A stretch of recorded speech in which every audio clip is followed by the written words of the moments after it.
Welcome to another episode of the Lightspeed Investing Podcast. I'm so glad to have Victor here. He's the founder of Pivotal Media, and we're going to do a deep dive of what his journey was like as an online entrepreneur that found his way through different various ventures to now being a bona fide specialist within the YouTube automation space.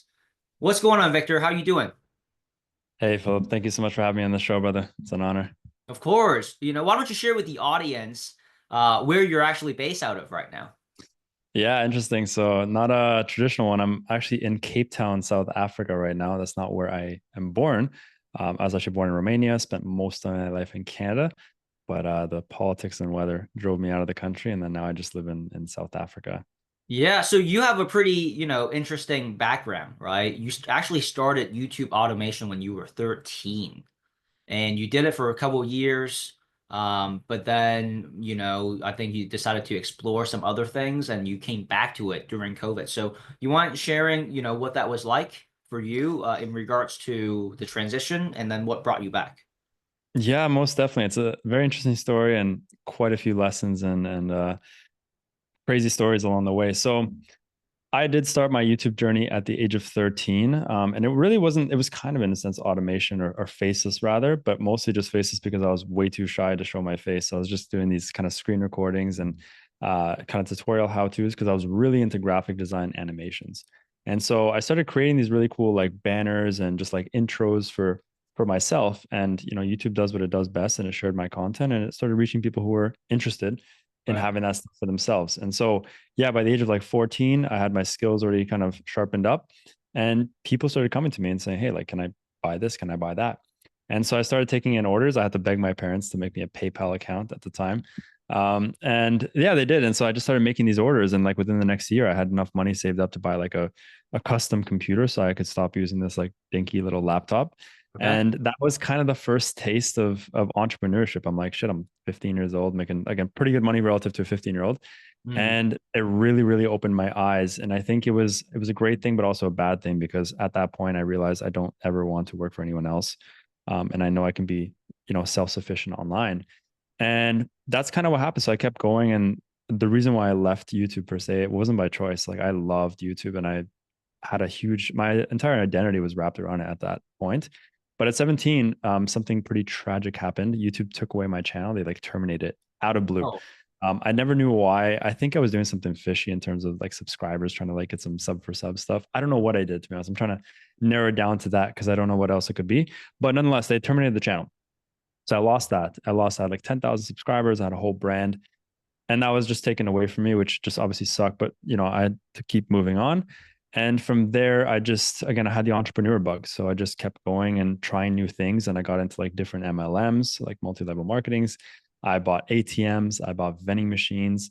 I did door-to-door sales for like 2 years, like was anything this in to Canada or was this in South Africa? When did you actually in move to South Canada. Africa? Oh, South Africa's only been, I just had a year in South Africa. So oh, okay. everything I'm talking Gotcha. about has all been in Canada for sure. Yeah. So yeah, I did all these different businesses and all these different ventures. And I'll kind of talk about the one thing that was very congruent between each model to the next was just a Yeah. lot of failure. And I want to touch on the failure as well, because it's a very Mm. important part of the Yeah, story. it is. But yeah, so just one thing after another and just investing time and money and resources and bandwidth and just nothing was seeing through. And one thing that made the whole journey way more difficult was the fact that I was actually the first and have been the first entrepreneur in my family. So there was Right. always that initial resistance, like a lot of resistance towards us Yeah, because absolutely. it's against the grain, right? And they just don't Yep. understand. And everyone says 9 to 5. Not only do they have an abundance of limiting beliefs, it's very difficult to push us into a zone that's not so safe or guaranteed rather. And so yeah, it was very difficult having failed business after business and also having that external pressure because no one believes in what I'm doing and no one's really truly supporting me. And so I just had to keep kind of biting my lip. And, each business that failed was a hit to the ego and another one, another one, another one.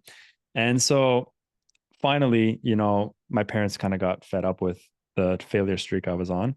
And they're like, just go at least, get a degree, see what happens, and at least just have it as a backup. And so I did it because I love and respect my parents. So I went in, I was like, I cannot do 4 years. I need accelerated courses. So I went in, I did accelerated courses. I got a degree in criminal justice, criminology.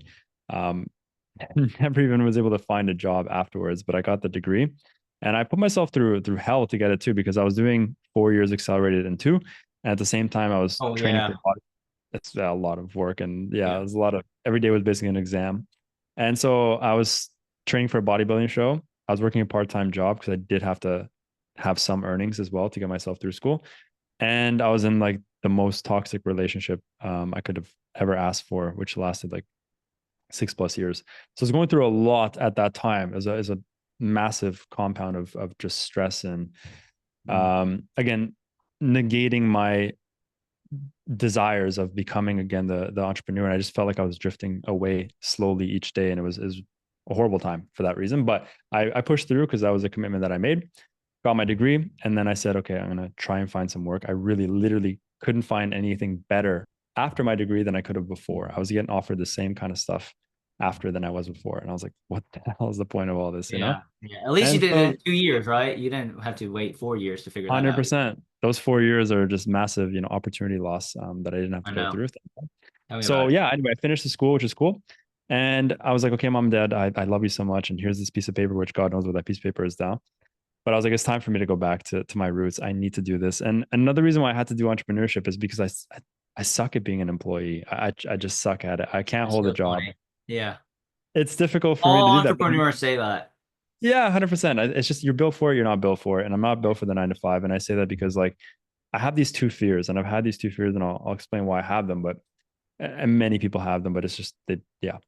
Number one, I have a fear of not living up to my highest potential. And number Yeah. two, I have a fear of building someone else's dream and empire, Were you being told, like, did you recognize that because of the feedback that you were getting, or did you also were self-aware enough to know you were not meant for, a 9 to 5? So number one, I mean, when he compared the two, like how I operated in each domain, whether it was a 9 to 5 or entrepreneurship, like 9 to 5, I was always very reluctant because I just never found something maybe I just didn't enjoy. Yeah, But again, I always knew that like there's these people making money, and I used to make money online, and I never had anyone telling me what to do, where that's to right. work, how to That's right. et Yeah, cetera. you did start that way. Yeah. And when you have those limiting beliefs are gone, and like you've already broken past that barrier, like I opened Pandora's box, you know? And so I was That's like, true. why am I Why are serving these you other doing this? people? Yeah. Yeah. So that was a really difficult thing. And that's kind of the main thing. And when it comes to entrepreneurship, I operate at a different level. I can work 14-hour days and be Mhm. so happy to do them. And I operate at such a great place with leadership, and I'm able to build teams and use my artistic uh, abilities to create something from scratch that serves Well, you people. Like enjoy it, that's, I think, the difference. So, that's the key. I always say to my team, like, as an executive, I work part-time, full-time, and overtime. But at the same time, I don't work at all because I'm blessed to, Yeah. not only love what we do, but who we do it with. Like, that's also so important, the people that you go into work with, like knowing the types of team members that I have, it's like, even if I'm tired, but then I get like a phone call, and like their energy sparks me back up. You know what I mean? So yeah, I'm with you on that. I love that too, man. Yeah, you have to be very careful who you get in bed with within Yeah. your team. Yeah. And also even on the client side, man, you're really winning when you're working with the type of clients that you want. So I've gotten super peculiar with our vetting process, and we don't just let everyone in. We used to, I'll be very honest, you Right. start Yeah. Well, yourself, especially you when just you're let starting. everyone in. So tell me about the transition. So obviously you got out of college, you're still getting the same offers as you were before college. Fulfilled your mom and dad's wishes. Now what? Right? You're still in Canada. I Yeah, yeah, absolutely. So crazy thing, basically, like I said, everything failed. And I want to touch on the failure stuff, but just to let you know what happened, of course, the next business model was a marketing agency. So I had this full stack agency. We did everything from like web design to SEO to advertising to copy to ad creatives, whatever. And what I loved about succeeding in that business, because we brought that thing up to like 30,000 a month, which on paper is great. But I'll talk about the downsides of it. We made a lot of money, and that was fantastic. And it kind of felt like, wow, like I should have just gone into this business all along, which is what everyone does when they finally succeed. They look at this one business like that was it the whole time. I should have looked in this direction the whole time. not realizing that every other business that I had failed actually helped me build up the skill Right. sets, the knowledge, the, Yeah. everything that actually built up. Because, okay, for example, drop shipping, I had to learn how to like build a Facebook page and grow it through ads, etc. I didn't really make considerable money, but I built that skill set. And then that business Yeah. built Skill and sets are the inputs, man. exactly right. And so all those came together Yeah. into this, and it really just was the fruition through the money I was making. So that's a really cool lesson. I'm a huge advocate of failure. I think it's, first of all, more lessons come out of failures than they do successes. It is Number one. true. It's very true. Absolutely. And really, like, these are things that you learn a lot more from failure. And it's such a necessary tool, because not only you're able to prove to yourself that, okay, like, if something didn't work, it didn't work for a reason, number one. Yeah. And number two, the resilience that you build and the willpower that you build, because, especially being an entrepreneur, man, like, it's a constant roller coaster. You're on top of the world today, and you're picking through your couch for coins tomorrow. That's just what happens while you're on your come up, So if you don't have that resilience and willpower, it's very, very difficult. And everyone's cool when they're on a high, and Would you say, so I know you started when you were 13, and then, your first channel got terminated, and then you had to go to school. You want to let the audience know, right? Like, how long is it that you've actually been in the online business industry? well, so yeah, if you consider everything, like from 13 to 17, that was, yeah, solid 4 years. Again, like, call it business, call it whatever. I mean, I made money online, and I learned quite a lot at that age.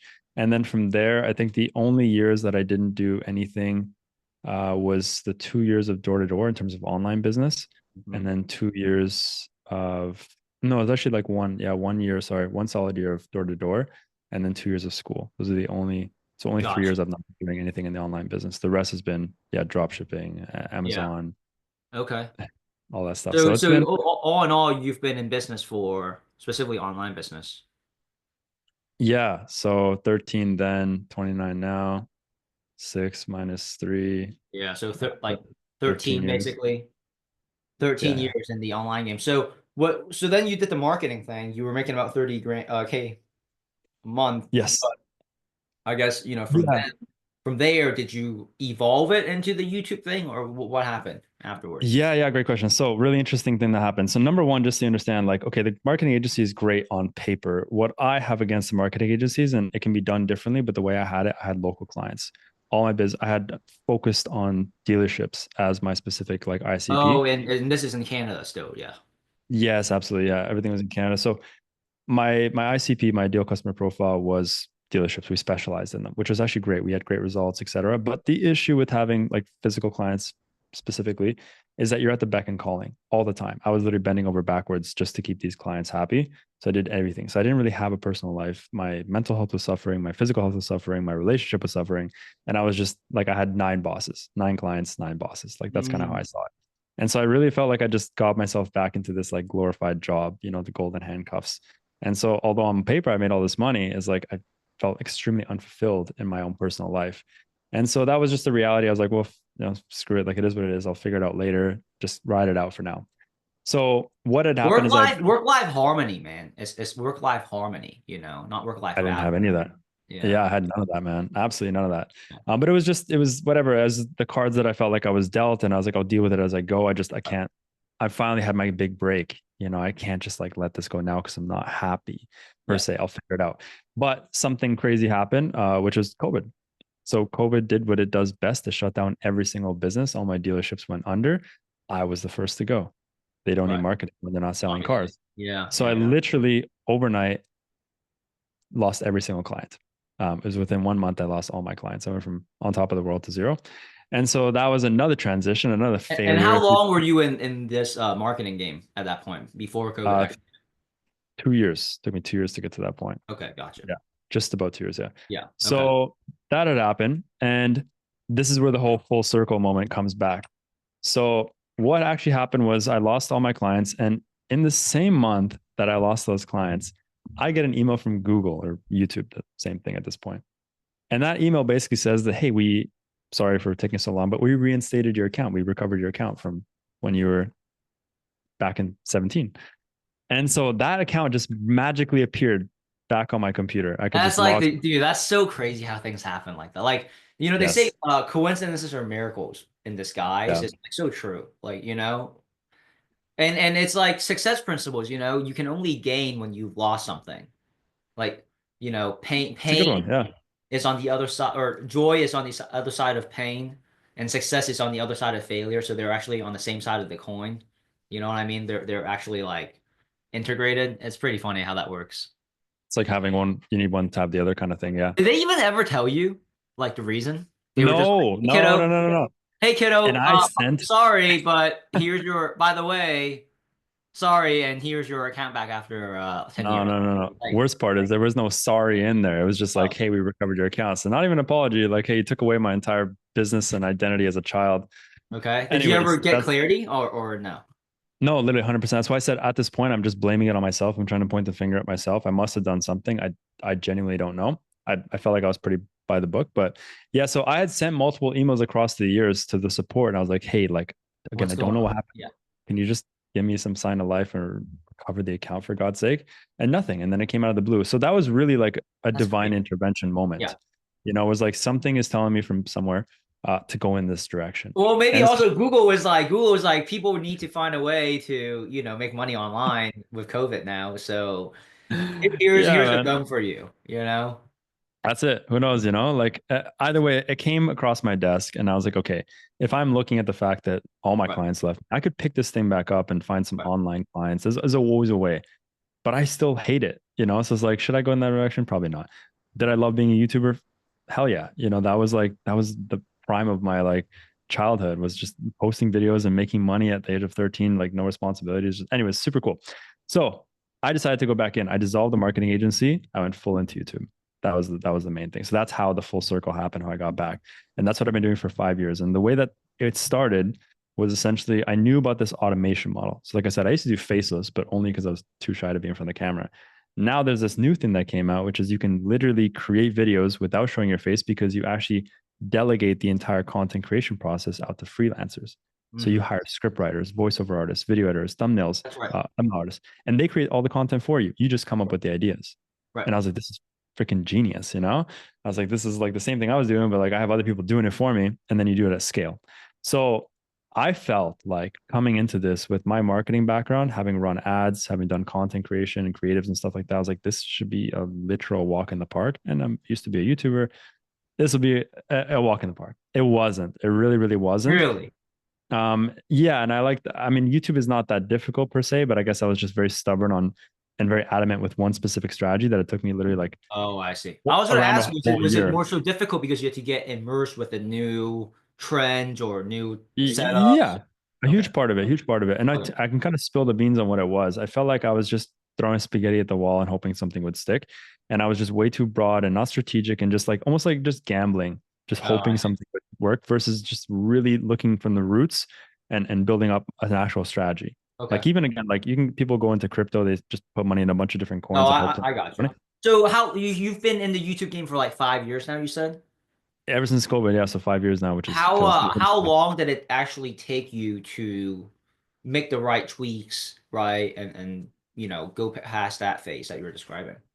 Totally. So about a year and like around almost $30,000 dumped into different projects like channels and videos Sure. and just like again, I was really, really stubborn to many degrees because I felt like again, I'm Ah, coming with all this information. I know what I'm doing.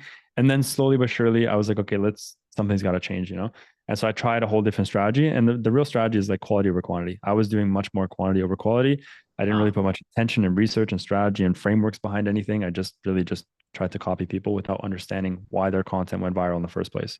And Mm, that's when everything shifted. And I actually took this thing from like, again, let's rip it apart and figure it out from, reverse engineer success. And so, success leaves clues. Let's find those clues, right? That was the main thing. And I yeah. did. And that's kind of what led everything. So basically, after a year, I finally had, my first video go viral, then my first channel go viral, then a second channel go viral. And it Nice. really just scaled from there. Okay. What happened from there and kind of how everything proceeded was, friends and family, they're seeing everything working out now.